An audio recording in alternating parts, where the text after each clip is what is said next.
Bien, estamos en el despacho presidencial con el presidente de la Nación, Javier Milei. Gracias, presidente, nuevamente por recibirnos, muy amable. ¿Cómo está en este momento usted y el gobierno puntualmente después de lo que fueron 10 meses de gestión, de quienes pronosticaron que en abril no llegaba o se caía todo? Bueno, los que, por ejemplo, estaban comiendo pochoclo esperando que nos cayéramos en abril deben estar bastante gordos, con mucho sobrepeso, ¿no? Pero bueno, imagino que deben tener reservas de la de los guardapolvos para seguir comiendo pochoclos. Pero digo, al margen de las humoradas, nosotros estamos convencidos de que estamos haciendo el mejor gobierno de la historia. Nosotros recibimos una situación extremadamente compleja. Argentina condensaba los desequilibrios de las tres grandes crisis de la historia argentina. Teníamos un desequilibrio monetario que era el doble del que teníamos en la previa del Rodrigazo. Recordemos que en 1975, cuando estalla el Rodrigazo en el gobierno de María Estela Martínez de Perón, la tasa de inflación de niveles del 30% salta al 180%, es decir, se multiplica por 6. Si usted hace eso para lo que veníamos en el caso argentino, es saltar a niveles de inflación del 1200, y dado que el desequilibrio era el doble, eso era un piso de 2400% de inflación. No solo eso, sino que además teníamos un desequilibrio en el Banco Central que era peor que el que teníamos en la previa de la hiperinflación de Alfonsín. Y recordemos que eso implicó que en el año 1989 la inflación fue del 5000%, con Alfonsín abandonando, huyendo del gobierno directamente. Y por otra parte teníamos un desequilibrio en el plano social con indicadores que eran peores que los del 2001. Si usted conjuga todo eso, si todo eso hubiera estallado de manera simultánea, hoy estaríamos hablando de niveles de inflación del orden del 15.000 a 17.000%. Estaríamos con más del 90% de pobres y 50% indigentes. Ahora la pregunta es, ¿eso podía ser posible? Sí, la verdad que sí. Había un indicador que rompía los ojos, que era la inflación. Básicamente en la primera semana de diciembre los precios viajaban al 1% diario, lo cual es equivalente al 3.700 anual. En la segunda semana eso se aceleró al 7.500% anual. Y si usted toma el índice de precios mayoristas del mes de diciembre, que dio 54%, eso anualizado da 17.000. Y si usted se fija, el último indicador de los mayoristas fue del 2%. Eso anualizado es cerca de 28%. ¿Esto qué quiere decir? Nosotros hemos bajado la inflación de niveles del 17.000 al 28%.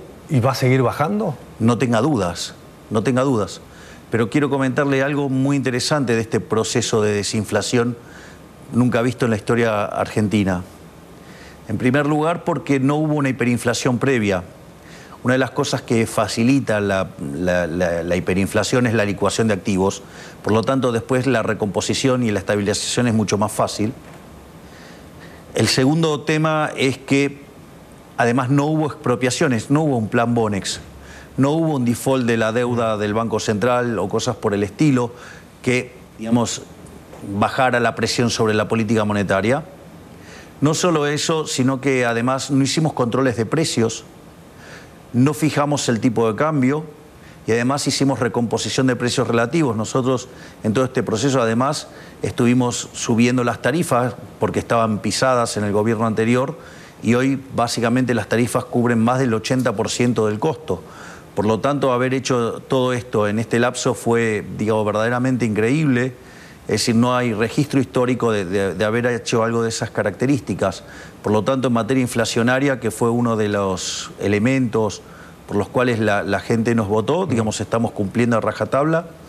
Te digo más, la inflación minorista en el 3,5%, si uno toma que la inflación inducida del programa, que tiene que ver con la devaluación, digo, lo que se llama el crawling peg, y lo que tiene que ver con la inflación internacional, la inflación estaría viajando a aproximadamente al 1% mensual, que es la inflación pura del programa. Eso es el 13% anual, es decir, con lo cual de acá para adelante la inflación va a seguir bajando. En el último mes se ha manifestado deflación en productos importados y también se está viendo en las últimas semanas deflación en alimentos. Además, si vos tomás en términos de canasta básica, la inflación del último mes fue del 1,7%. Esto es muy importante porque pega muy fuerte sobre lo que se llama la línea de indigencia y la línea de pobreza. 18 el año que viene podría ser la inflación del 2025. Nosotros no hablamos de proyecciones, o sea, las podés hacer básicamente como un escenario para tener un orden de magnitudes, pero en principio a mí no me gusta hablar de proyecciones.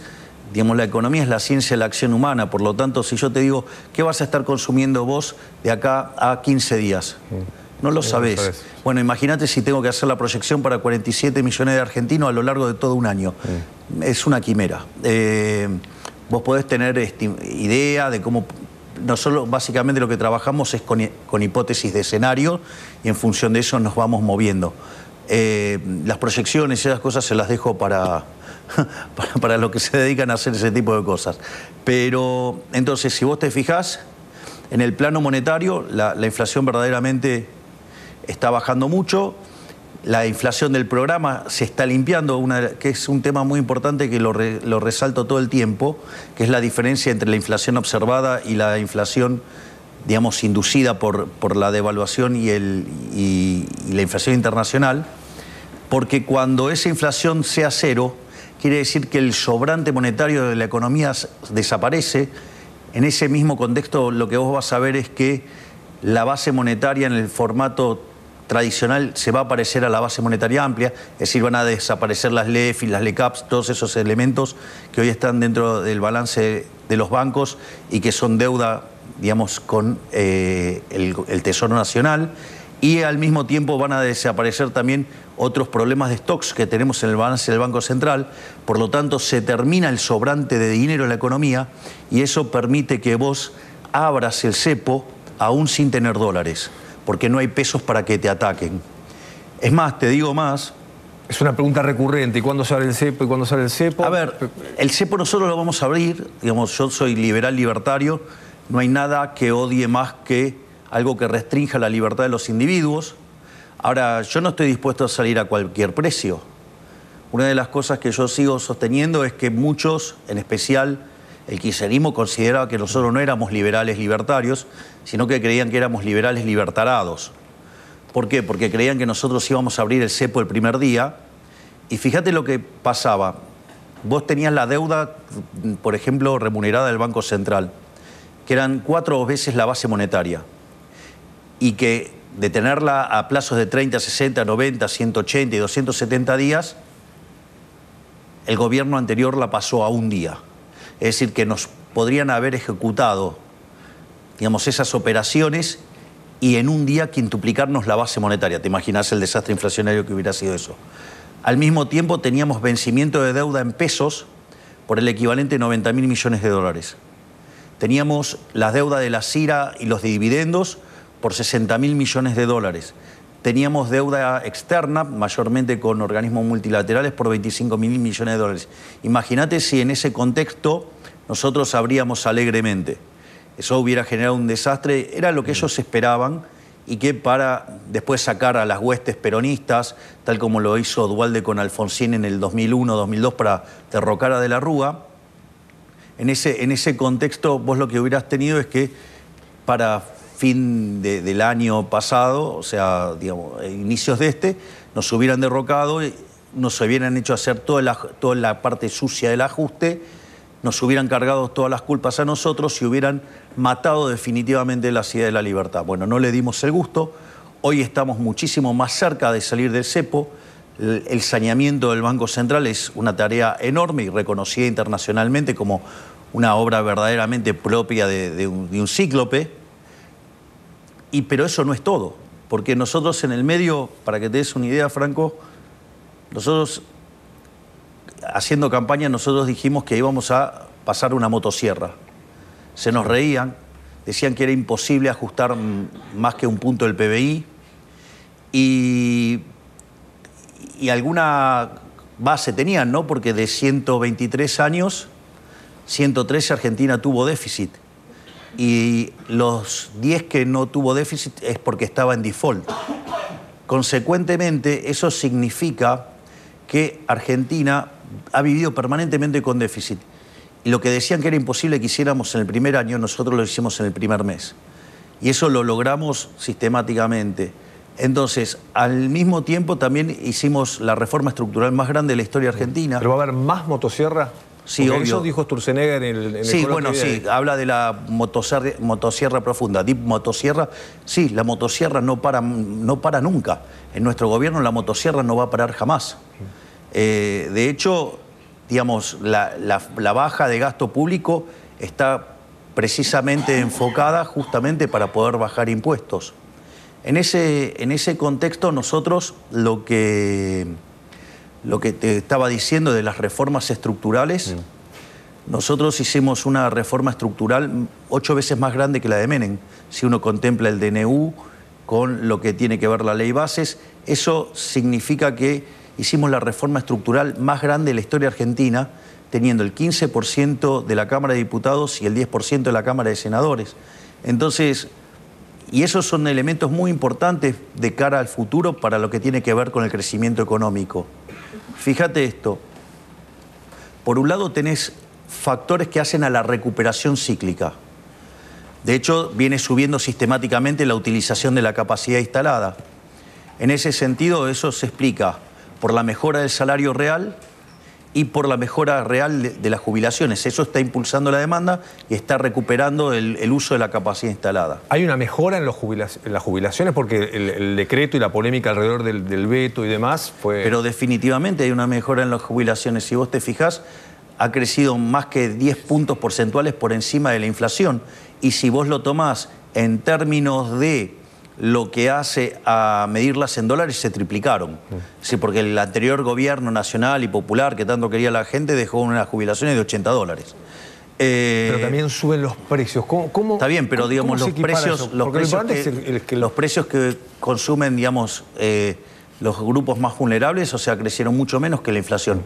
Porque de hecho todos los precios relativos respecto a la inflación, salvo lo de las tarifas, son los que menos subieron. De hecho, alimentos lo hizo muy por debajo de lo que es el caso de el propio índice de precios. Entonces, a lo que voy es, y no solo eso, porque esto es muy importante, porque salió el dato de pobreza, y el dato de pobreza está concentrado en el semestre. Y eso hay, por ejemplo, en el Ministerio de Capital Humano se hizo la desagregación por trimestre. Entonces lo que vos ves es que en el primer trimestre la pobreza salta a niveles del 56% y después en el segundo trimestre cae a niveles del 51%. Por otra parte, si vos tomás el trabajo que hizo Martín González Rosada de la Universidad de Itela, lo que ves es que al inicio de la gestión, o sea, entre diciembre y enero, la pobreza salta al 57% y hoy está en 49%. Es decir, acabamos de bajar 8 puntos porcentuales de pobreza. Esto no es un tema menor. Es decir, es más, yo te voy a decir algo, de acá para adelante solamente vienen buenas noticias. Y eso tiene que ver porque subió el salario real y esto tiene que ver porque mejoraron las jubilaciones. Otra cosa que también hace a la recuperación cíclica es el hecho de lo que se llama el ciclo de stocks. El ciclo de stocks, ¿qué es lo que pasa? Vos, para protegerte de la inflación, las empresas acumulaban bienes de cambio, mercaderías, justamente para protegerse de la inflación que se iba a venir cuando se liberaran los precios, ya que el anterior gobierno pisaba los precios. Entonces, ¿qué es lo que sucede? En ese contexto se acumuló stocks. Entonces, eso lo que hizo fue profundizar la caída del producto en el primer trimestre porque hubo que liquidar esos stocks.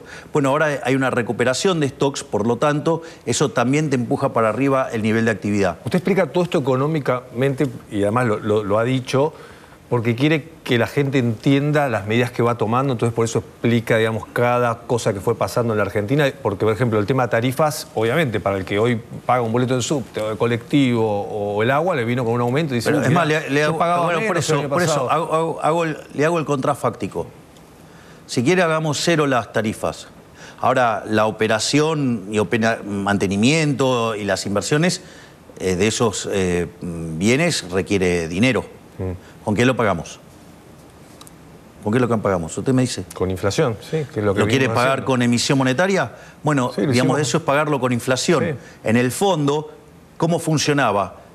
Por un lado, lo que me daba por el equivalente de 1 peso, me lo sacaba por otro lado 2 pesos en impuesto inflacionario. ¿Pero cree que la opinión pública lo entiende eso? Que cuando paga más el colectivo, paga más el gas y la luz, dice, es así porque pero, Franco, si no de otra manera es 200% de inflación, Franco, como el año pasado. Franco, vamos por partes. Primero, no hay ningún impuesto más regresivo que el impuesto inflacionario. Es un impuesto que le pega con mayor violencia, entre 25 y 30 veces más fuerte a los que más nos tienen, a los más vulnerables. Por lo tanto, o sea, el impuesto inflacionario es una lacra, un cáncer, ¿sí? Lo que pasa es que es una forma de engañar a la gente. Pero usted, el impuesto inflacionario es tremendamente voraz. Y nosotros hemos decidido terminar con ese impuesto. De hecho, el gobierno anterior emitió 13 puntos del PBI para financiar el déficit. Nosotros eso lo llevamos a 0, tema no menor. Porque entre el ajuste, entre el ajuste fiscal del Tesoro y el cuasi fiscal en el Banco Central, el ajuste que hicimos fueron 15 puntos del PBI.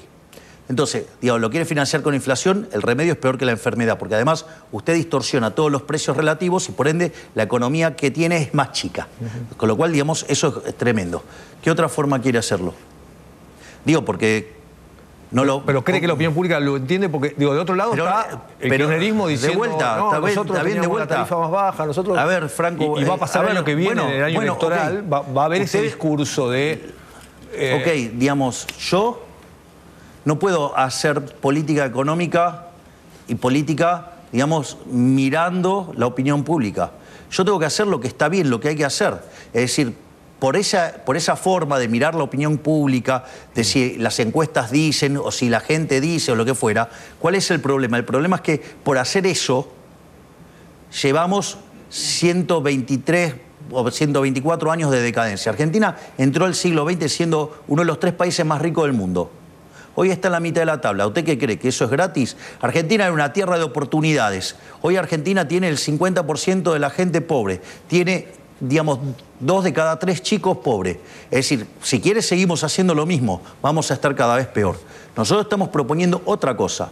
Por ejemplo, yo le contaba las reformas de la Ley Bases y el DNU 7023. Bueno, ese conjunto de reformas estructurales significa que Argentina levanta 90 puestos en libertad económica. Es decir, Argentina empieza a tener instituciones que son parecidas a las de Alemania, a la de Francia, a la de Italia. ¿Eso qué quiere decir? Que Argentina entra en un sendero que, por ejemplo, podría estar duplicando el PBI per cápita en los próximos 10 años.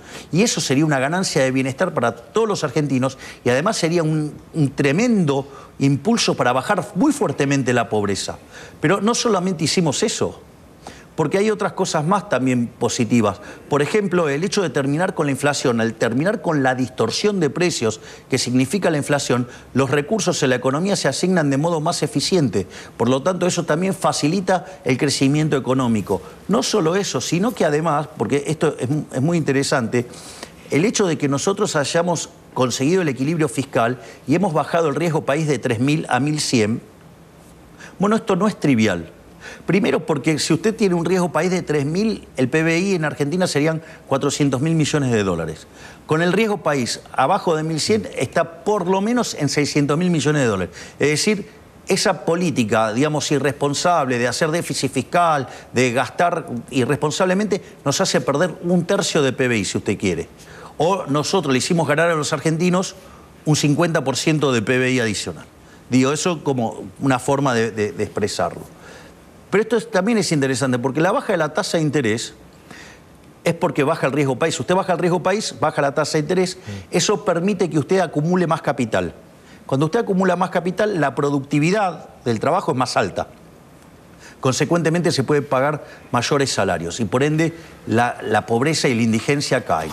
Entonces, esta es la forma en la cual un país sale, un país se vuelve un país civilizado. Esto ya lo hicimos nosotros, ¿eh? Lo hicimos en 1860 y de ser un país de bárbaro, en 35 años nos convertimos en una de las 3 potencias mundiales. Entonces digo, ¿se puede hacer? Sí. ¿Quiere tomar ejemplos más cercanos en la historia? Tome Irlanda. Irlanda era el país más miserable de Europa. En 40 años, ¿usted sabe cuánto es el PBI per cápita de Estados Unidos? No. $70.000. ¿Sabe cuánto es el de Irlanda? No. ¿Arriesga? ¿Más? ¿Es mayor? $105.000. O sea, es 50% más grande que el de Estados Unidos. ¿Ve que se puede hacer?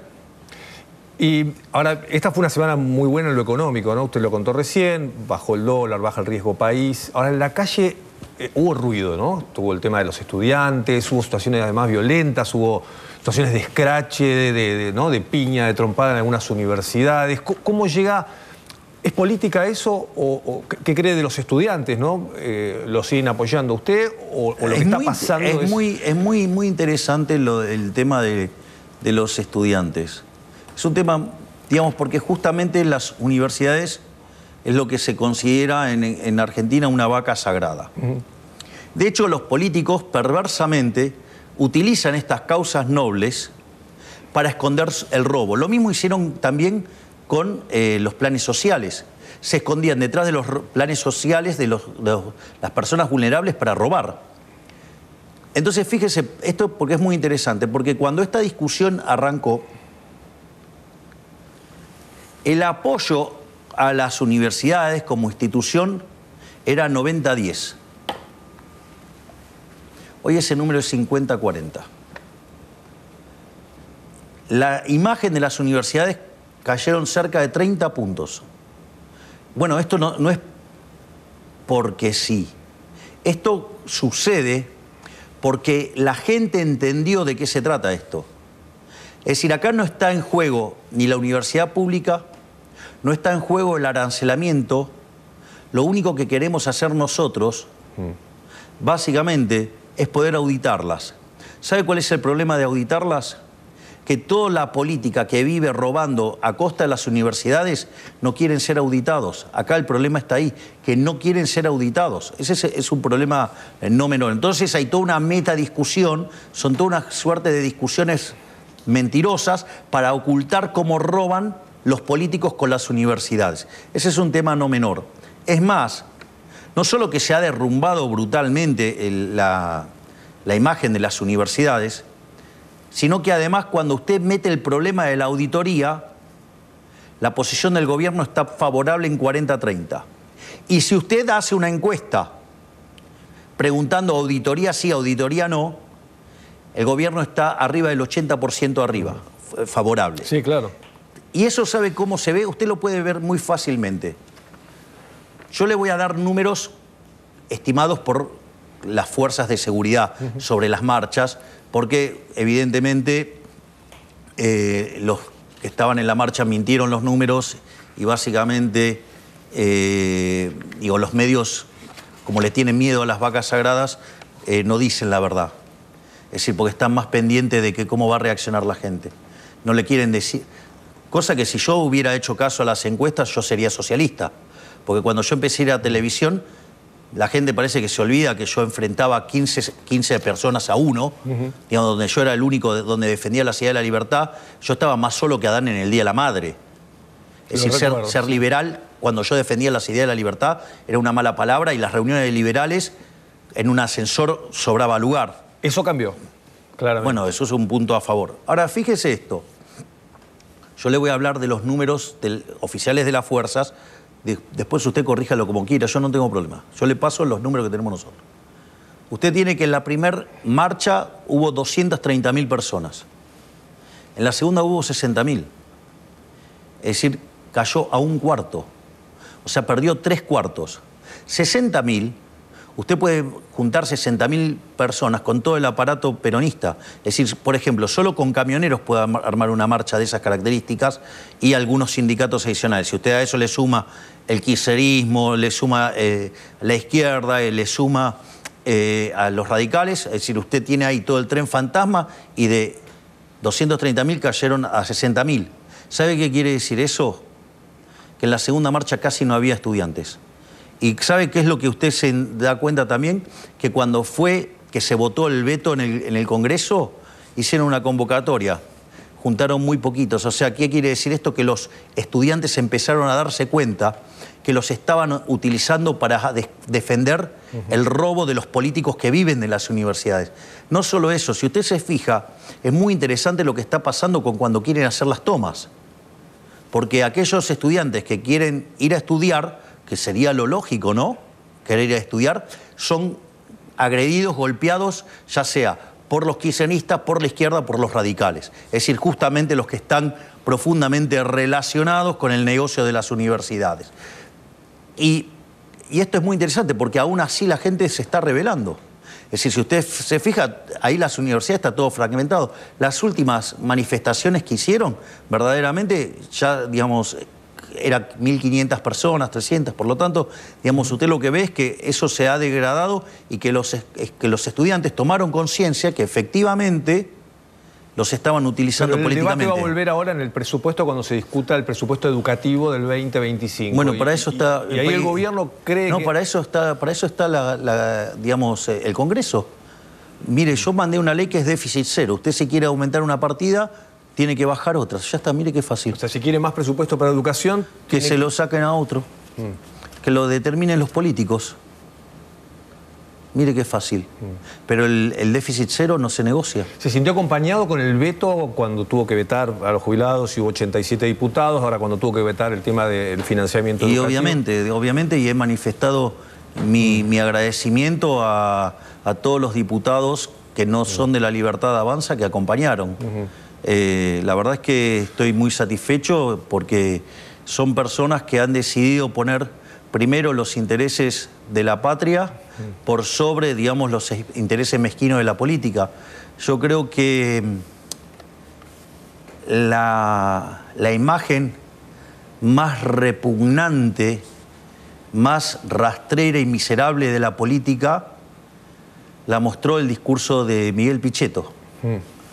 Cuando dice, Milei cree que gana con el veto, pero pierde. Es que él piensa en términos de la vieja política. Él piensa en términos populistas. Bueno, no por nada fue el jefe de la bancada del kirchnerismo en el Senado por tanto tiempo, ¿no? Es decir, él piensa en términos populistas, piensa en la toma de decisiones mirando las encuestas. Es decir, tiene mucho de populista y de estadista nada. Y esto es muy importante. ¿Por qué? Porque si usted se guía de esa manera, le va a pasar... Hay un libro maravilloso que se llama Historias del Quinto Piso, muestra la caída del Plan Austral. Sí. Cómo cuando Alfonsín habilitó un aumento, claro, todos eran medio por ciento del PBI, un cuarto de por ciento del PBI, todo así. Cómo terminó en un mega déficit fiscal y cómo terminó eso en una hiperinflación con 5.000% de inflación, donde tuvimos un salto en la cantidad de pobres indigentes nunca visto en la historia argentina. Entonces, evidentemente, esa es la forma que toma decisiones y piensa la vieja política. Yo no pienso en esos términos, Franco. Mira, yo lo pienso en estos términos. Si nosotros volvemos a las andadas del déficit fiscal, volvemos a niveles de riesgo país de 3.000 puntos básicos. Entonces, en lugar de tener un PBI de 600.000 millones de dólares, pasamos a tener uno de 400.000 millones de dólares. Cuando vos tomás lo que esto implicaba en términos de recursos para las universidades en dólares, ¿sabes que la cantidad de recursos te queda constante? En dólares. En dólares. Lo que es, claro, porque te vas a un PBI mucho más chico y entonces el aumento que dan hace que la cantidad de dólares que recibían la universidad fuera constante. Pero ¿cuál es la contracara de esto? La contracara de esto es que vos tenés un PBI más chico, por ende tenés un PBI per cápita más pequeño. Y una de las cosas que nosotros descubrimos en este estudio que hicimos con el equipo de Federico Sturzenegger es que esa caída que vos observás, 1/3 es por menor actividad, pero 2/3 es porque te salta el tipo de cambio real. Que te salte el tipo de cambio real significa que somos mucho más pobres en dólares. Y como los productos vinculados al sector externo son los que están ligados a los alimentos, ¿qué es lo que pasa? La cantidad de pobres e indigentes te crece mucho más que proporcionalmente. Entonces, misma plata para las universidades, menos PBI per cápita, mayor inestabilidad macroeconómica y mayor cantidad de pobres e indigentes.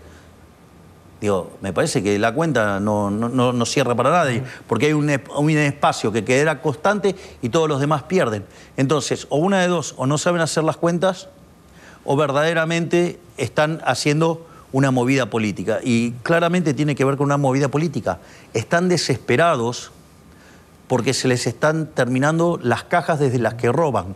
Y eso nosotros no vamos a ceder. Bueno, el senador Lustó justamente dijo que Macri mandó a votar y acompañarlo en los vetos para hacer negocios, o por negocios, o porque usted le daba cargos. Sugirió esto, ¿no? Dijo directamente que por negocios vota cualquier cosa Macri, esa fue la frase. Bueno, yo entiendo que que Lustó tenga este tipo de frases,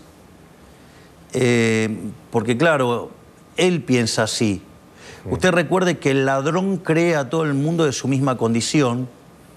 Es más, él en sus líneas tiene al diputado Martín Tetaz, que es lo que, digamos, me desafiaba durante la campaña diciendo que cada vez que había que sacar una ley o algo, había que entregar cargos, o sea, una forma muy corrupta de hacer política, sugería el diputado Tetaz. Entonces no tengo dudas que el ladrón cree a todos de su misma condición y Lustó crea que digamos, todos hacen políticas como el espacio de él, por cargos, acomodos y demás. En realidad eso no es así. Yo, digamos, cada vez que tengo que evaluar un puesto, obviamente que yo tengo una gran relación con el presidente Macri y a veces nosotros tenemos algunas propuestas para cubrir y yo las consulto con él. Porque la verdad que la experiencia tiene un valor importante en estas cosas y entonces hay sectores que son muy delicados y yo los discuto con él. Y yo le hago una pregunta. Usted es un seleccionador. ¿De qué cuadro es? De Vélez. Le hago una pregunta. ¿Y si usted tiene un gran jugador de Chicago, no lo pondría? Sí, claro. Bueno, digamos, acá es lo mismo. O sea, yo, digamos... encima ni siquiera somos antagónicos. Sí, sí. Entonces, ¿qué es lo que quiero decir? Si usted me puede aportar personas valiosas para resolver los problemas, yo no tengo ningún inconveniente en incorporarlo a la estructura. Usted, presidente, dividió el arco ideológico, me acuerdo, hace mucho tiempo. Antes de ser presidente, había dicho, de un lado van a estar esto, de otro lado van a estar... De un lado los que abrazan las ideas de la libertad, del otro lado los colectivistas. Exacto, eso lo dijo antes de ser presidente. Y ahora... Está pasando eso, ¿no? Pero cuando yo decía que eso iba a pasar, decían que estaba loco. Sí. También lo logré. Sí. ¿Usted se da cuenta? Mire todas las cosas que eran imposibles. Era imposible bajar la inflación del modo que le hicimos. Lo estamos haciendo. Era imposible alcanzar el déficit cero en un año. Lo alcanzamos en un mes.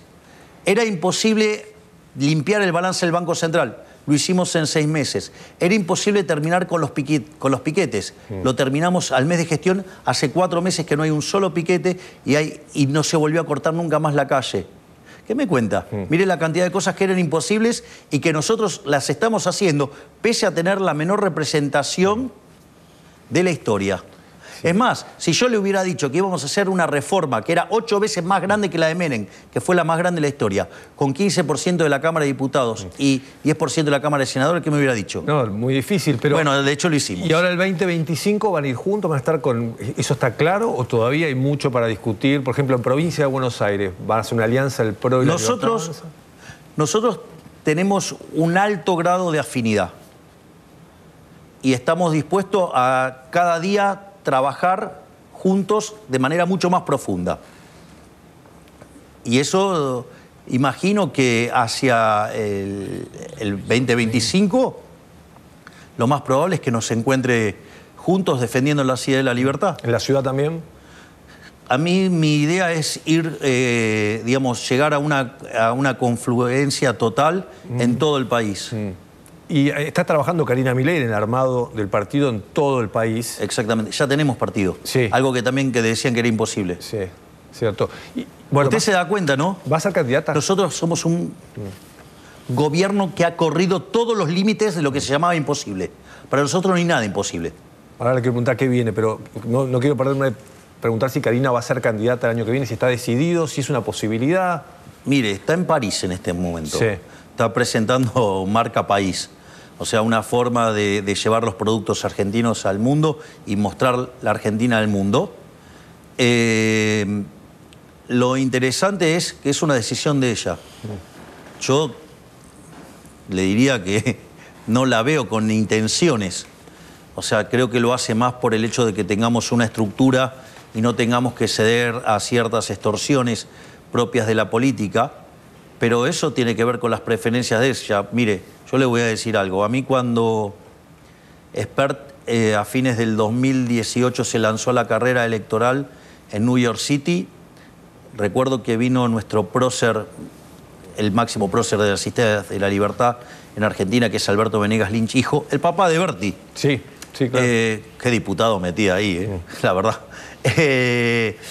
Pero mire qué interesante, Franco, porque me vino a ver Alberto y me dice, bueno, me imagino que usted no se va a meter en política, lo necesitamos en la batalla cultural. Y yo le dije, mire, profesor, voy a contestar literalmente lo que dije.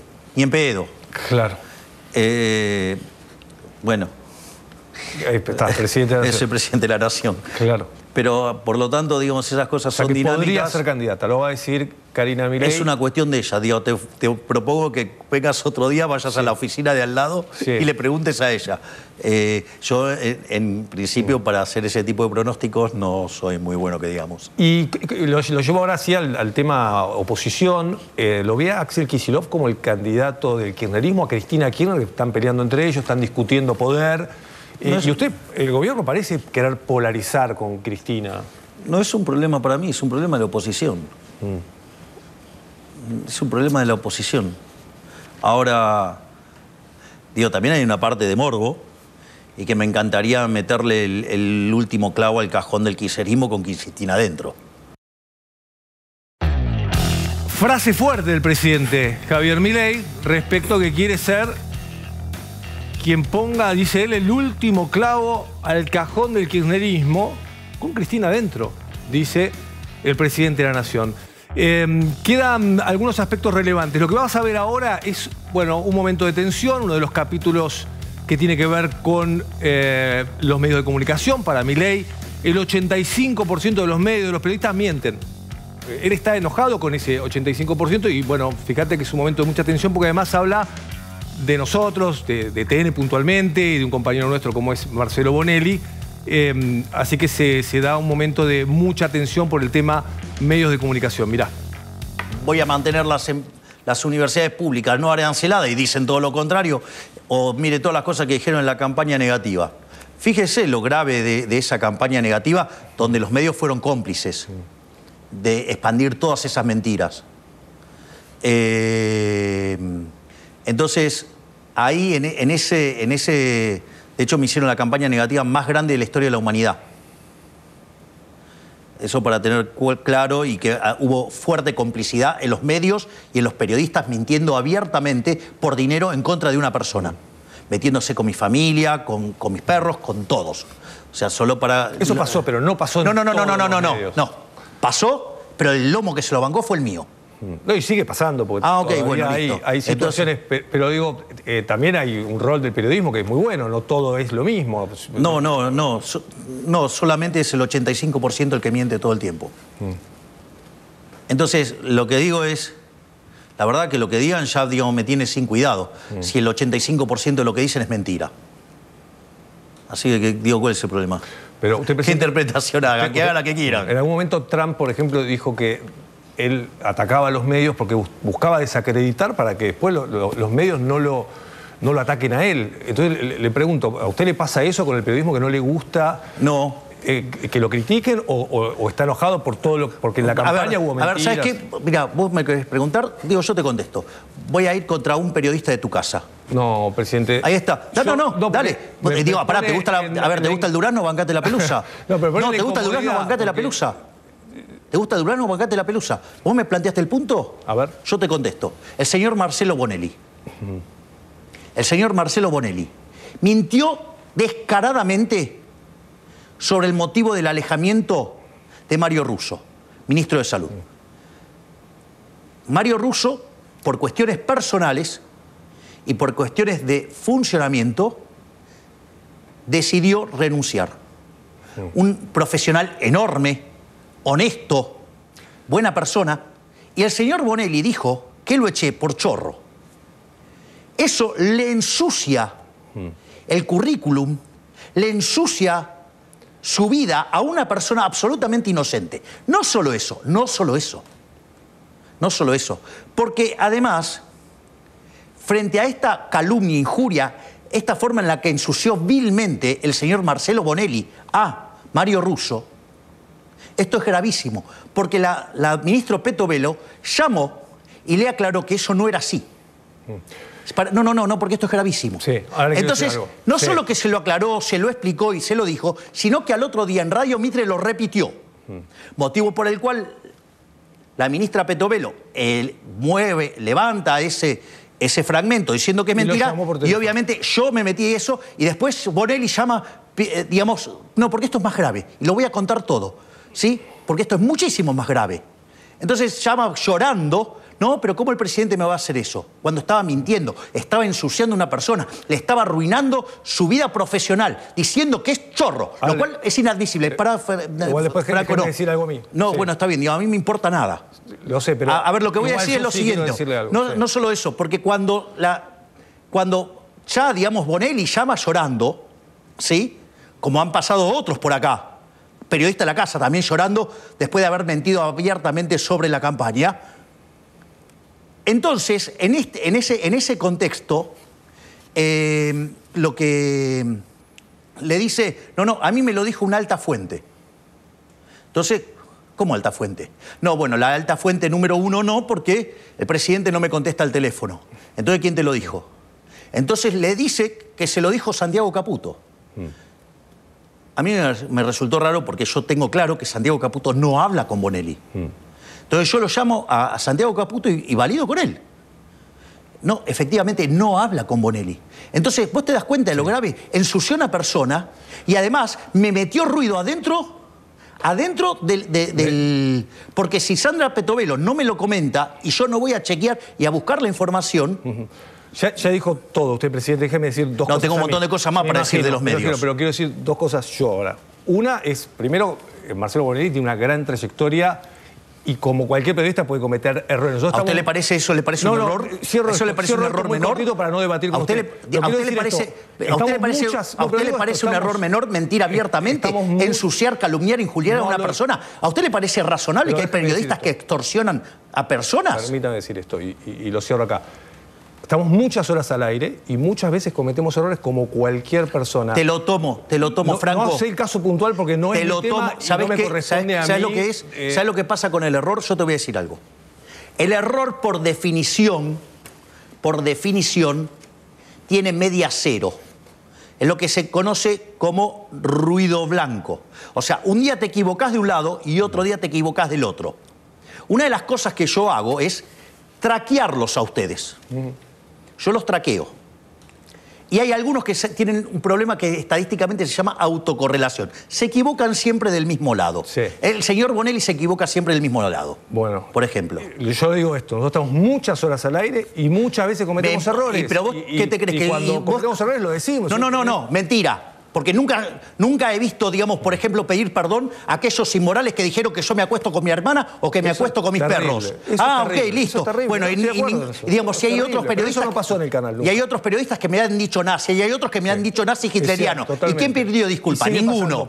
¿Sabes el único que me pidió perdón? ¿Sabes quién es el único que me pidió perdón? ¿Quién? Pablo Dugan. Así que imagínate en el nivel que están los otros. Igual, presidente, que yo decir, en TN nunca pasó que dijeran una cosa así. En TN me dijeron otro montón de cosas. Pero sí, han llevado gente directamente a hablar pestes de mí. Lo han hecho, por ejemplo, varias veces en el programa de Shakeman. Dale. Y no me busques porque me vas a encontrar. Y el otro problema que tiene este capítulo, del que estamos hablando recién, es que para la gente no se soluciona ningún problema discutiendo. No, sí, porque cuando ustedes mienten abiertamente, sí, se dedican a generar problemas entre la gente. ¿Vos sabías que, por ejemplo, el nivel de aceptación con el gobierno en la personal es 55%? Cuando mirás la macro, como la gente no sabe de macro, mira lo que dicen los medios, es 40%. ¿Sabés cómo se llama esos 15 puntos de diferencia? Las mentiras de los medios. Entonces no es que, no me vengas con que son inocentes. Bueno. Porque por algo, digamos, cobran plata durante las campañas para ensuciar candidatos, como lo hicieron conmigo. Bueno, cerramos este capítulo. Bueno, vos te metiste, yo no me metí. No, usted arrancó diciéndolo y yo lo que quería preguntar es si era para desacreditarlo. Pero sí, obviamente hay periodistas ensobrados, medios que trabajan para políticos, eso existe. No en TN y no es... Y hay muchas veces yo te diría que no pongas las manos en el fuego por nadie, te diría, Franco. Ni por los que trabajan en tu medio ni en otro. Qué momento, ¿no? ¿Querés ponerlo de nuevo al final? Ponerlo, si no se escuchó, ponerlo de nuevo al aire. Tenso, ¿no? Tenso momento con el presidente de la Nación, hablando del tema medios de comunicación, porque para el presidente el 85% de los periodistas y los medios son enemigos. Bueno, tenso momento, pero vamos a esta tercera parte que, bueno, tiene que ver con algunas situaciones importantes, porque Milei habla de la AFA, porque Milei habla de la vicepresidenta, de Victoria Villarruel. La entrevista con el presidente en el despacho, en la Casa Rosada, sigue de esta manera, mirá. Lo llevo a un tema que también es importante, que ya que estamos hablando de los medios y que tiene que ver con lo judicial y con la justicia. ¿Cómo lo ve usted el tema judicial, ¿no? Porque ustedes han presentado a dos propuestas para juez de la Corte, eso no avanzó, hay una gran cantidad de vacantes todavía en la justicia, y yo sé, presidente, que usted el tema es como que no... Yo, digamos, lo dije en la campaña y lo voy a seguir intentando, es tratar de tener una justicia absolutamente independiente. Y eso es lo que voy a tratar de hacer. O sea, ahora, si después el Senado me lo bloquea, bueno, la vida, digamos, trataré de hacer lo que puedo. Yo no me puedo meter adentro del Poder Judicial, más de las atribuciones que tengo de nombrar, digamos, como el caso, digamos, de los dos jueces que yo propuse para la Corte. Pero además hay juzgados vacantes, y eso pasó en el gobierno anterior y sigue pasando. Y bueno, digamos, yo trato de arreglar las cosas y la máquina de impedir no cede. Pero bueno, digamos, de esto se trata, así funciona la democracia, así funcionan las instituciones, y básicamente voy a seguir trabajando en tener una justicia independiente. Ahora, si usted se fija, igual hicimos un trabajo enorme en materia de judicial, porque impulsamos el juicio por jurados. No solo eso, digamos, estamos trabajando, digamos, hemos presentado una reforma del Código Procesal, una reforma del Código Penal. Entonces, hemos, digamos, sancionado, digamos, tenemos media sanción de la ley de, por ejemplo, del ADN de los violadores. No solo eso, estamos impulsando la baja de imputabilidad, estamos impulsando la ley antimafia. ¡Ey! Estamos haciendo un montón de cosas. Usted dijo que hicieron un montón de cosas imposibles. Y si hay una necesidad, y usted lo sabe porque es economista, es que la justicia dé previsibilidad, que sea un país creíble. Yo soy el primero, digamos, que defiende las instituciones. Así es que, digamos, fíjese que, digamos, en eso soy extremadamente prolijo. ¿Va a ir a China en enero? Es altamente probable que vaya a la reunión de CELAC. ¿Eso es en enero? Es en enero, sí. ¿Pero tiene previsto una reunión bilateral con el presidente chino o eso no está todavía? Es posible, como también podría llegar a ser posible en caso de que se dé en otra instancia también. ¿Pero las relaciones con China están bien? Las relaciones con China están excelentes. O sea, la verdad es que me sorprendieron porque son un socio sumamente amigable. Y no solo eso, sino que ellos lo único que quieren es que no los molesten. O sea, y la verdad que si lo único que quieren hacer es comercializar... Esa frase la dijo, ¿qué quiere decir que no los molesten? ¿Qué sería?